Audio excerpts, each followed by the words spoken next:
Tell them no, no, no, no, no one want no, no, no, no, no, no one want no, no, no, no, no, no, don't vote for gags, keep nannies out of Maine. And when they Members of the press, I thank you for traveling here to Augusta, to our state's capital, for this meeting.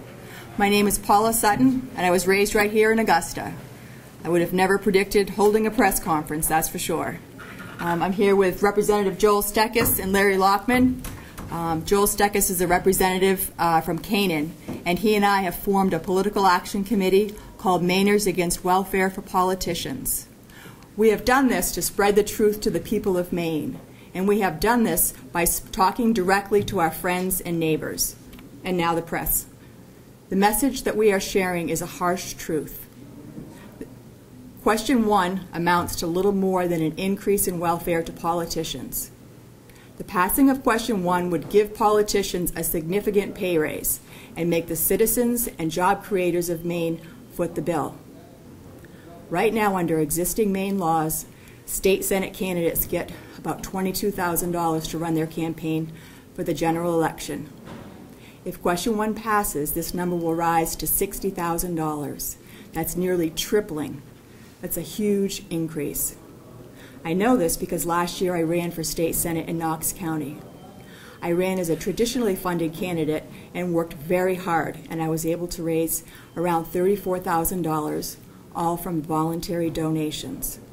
The most that any single person or company could give me for the general election was $375. I did this because I thought there were better things to do with taxpayer dollars than to fund my personal mission to get elected to office. If I were to run again, I would be forced to accept taxpayer dollars to run my campaign because there is no way that I could realistically hope to compete with a candidate getting $60,000. To me, this is unacceptable, and we are here to continue informing the Maine people that they must reject any further increase in welfare to politicians.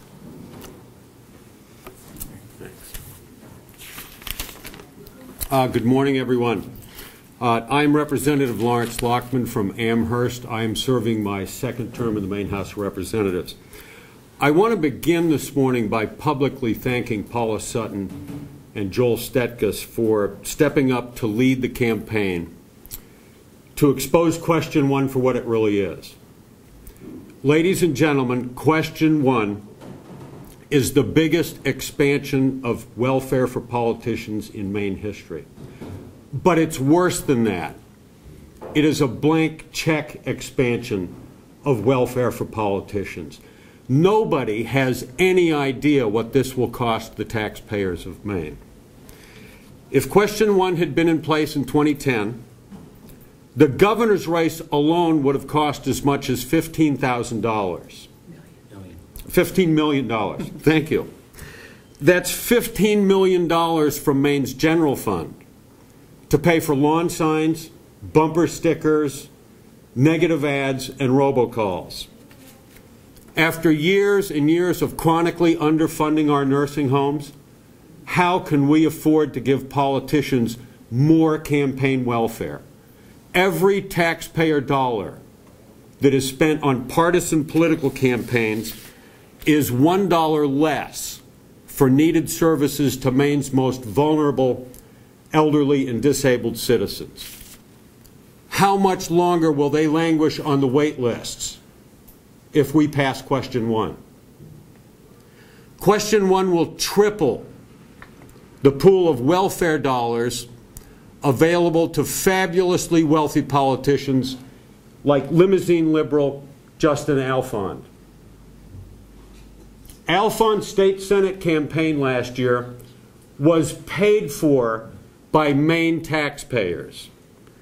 If we triple the welfare benefits, others just like him will step forward, and they will happily shove Granny aside to get into that pool of money.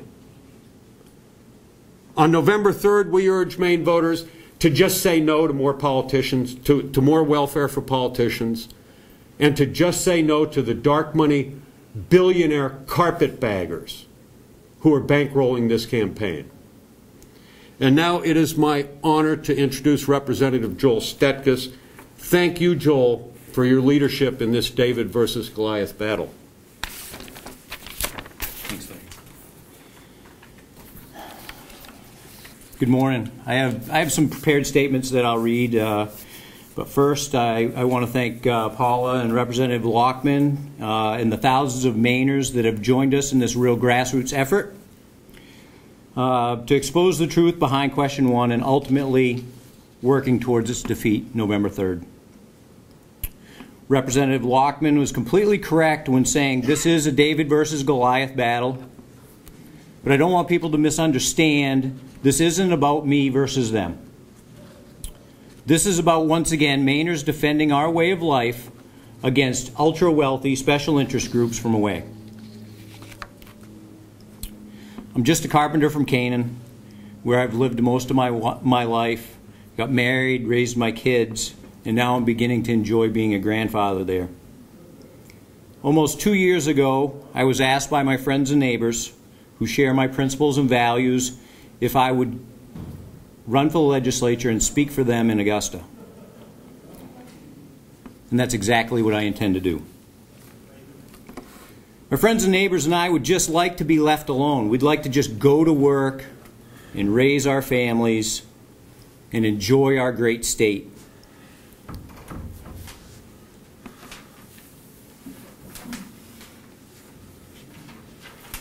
But it seems like every couple of years we have some group trying to influence what goes on here in Maine.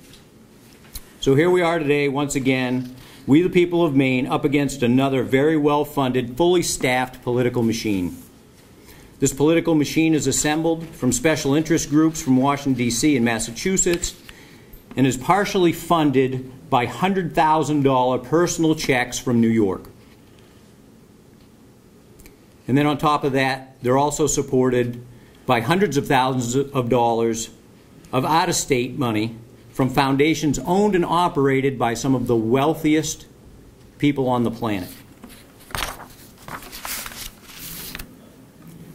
These groups are pushing to impose 13 pages of new law that only a handful of people have actually read and understand. The voters of Maine do not want to pass this legislation to see what's in it. The proponents of question 1 claim that one of their top objectives is to reduce the influence of ultra-wealthy special interest groups in Maine politics. And as it turns out, they are a host of ultra-wealthy, out-of-state special interest groups masking themselves in their political action committees and nonprofit organizations. This hypocrisy is staggering. And secondly, only people from Washington, D.C. could come up with a plan to presumably reduce the influence of money in politics by tripling the amount of money in politics. These organizations also want Mainers to believe that their 13 pages of legislation will improve transparency in Maine elections. While it may look good on paper, it will do no such thing. Well-funded professional political groups will still be able to easily hide who they are, just like the Mainers for Accountable Elections is currently doing. The chart that we have here gives a basic idea of who is really behind question 1 and where the funding is really coming from. All of my life as a Mainer, I was taught to lead by example. Walk the walk and talk is cheap. Wouldn't you expect that if the question 1 groups with their highly paid campaign managers and marketing firms thought forcing others to disclose their top 3 funders was such a good idea that they would have done it themselves? To the best of my knowledge, they have not. Again, more hypocritical politics. To expect Maine taxpayers to foot the bill for up to a 300% raise for politicians to run their campaigns so they can send you 3 times more junk mail, while not including a single word to reduce the amount of money PACs or super PACs can raise or spend, is just flat wrong. The Maine people are tired of having to defend our state year after year from out-of-state groups who specialize in bundling and laundering millions of dollars in order to impose their will upon us by attempting to pass laws that the vast majority of them will neither ever live under or pay for with their tax dollars because they're not Mainers. This scam to bilk the Maine taxpayer of millions upon millions of dollars and increase taxes on job creators to provide an expansion of welfare for politicians must be defeated in November. Our group of everyday, hard-working Maine volunteers are raising funds and spending time in their own communities educating the voters, and we can use your help.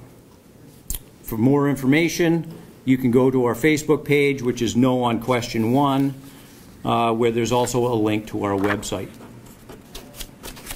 Before we open this up to any questions, I'd like to challenge the proponents of Question 1 to debate the actual substance of this legislation and how this would affect the citizens of Maine. We will make ourselves available at any time and any place so Mainers can learn the truth about Question 1. Thank you all for being here. I think you're absolutely correct in saying this will do absolutely nothing to stop PACs. The sad thing about this is we worked very hard a few years ago to get governors out of the race because it's a statewide elected official. But the sad part is this comes back in. And not to correct you, but in 2010, the governor's race alone would have cost upwards of $34 million because each candidate in the primary is allowed to get up to $1 million, and each in the primary, and then up to $2 million in the general election. That's how the law is written. And so the legislature obviously has got to make a decision on it, but it's all about, in the private sector, you go into business to make money. In government, you become a government official to follow the money. This is what this is all about. This is the biggest scam on Maine people. This is truly, truly about getting the wealthier, the wealthy, wealthier, and the poor people dumb. Keep them dumb. Dumb them down. This is a scam. There is no reason for any governor, any person running for governor in this state to have to resort to welfare from the taxpayer. And most of all, you have limits on what you can take. Believe me, I know what it is to be punched by PACs, but if you got the right message, it's not about the money. Two-term former Governor John Baldacci, four-term former Governor Congressman John Baldacci. I'm muddling my words here, yeah, Governor. Can you expand a little more on clean elections and what your view is about referendum 1 and how you see that being either good or bad? Ken, I think the Clean Election Fund and taxpayers' money with campaigns, I just have a problem with. I've never used it myself. I don't support it because the budget being as tight as it is and the needs of people being as great as they are, I thought that this was an expenditure that the state shouldn't be making. And now to be able to put even more money towards that to try to keep up with the Koch brothers or George Soros or whoever else you know is pouring millions of dollars into campaigns, I just think the public treasury can never keep up with that sort of thing and shouldn't be used for it. I think for candidates to show their support, to be able to get support from other sources, individuals and groups and associations, I think shows a broader base of support. So I think, that this is something that I certainly don't encourage or support putting even more money towards it. Here for you on that, Governor John Baldacci. And when they tell you clean elections,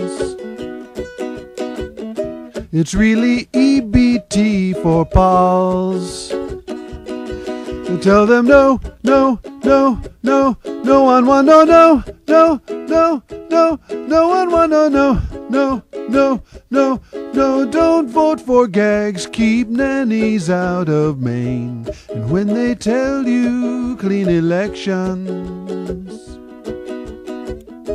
it's really EBT for Pauls. You tell them no, no, no, no, no one want no, no, no, no, no, no one, one, no, no, no, no, no, no, don't vote for gags. Free speech belongs in Maine.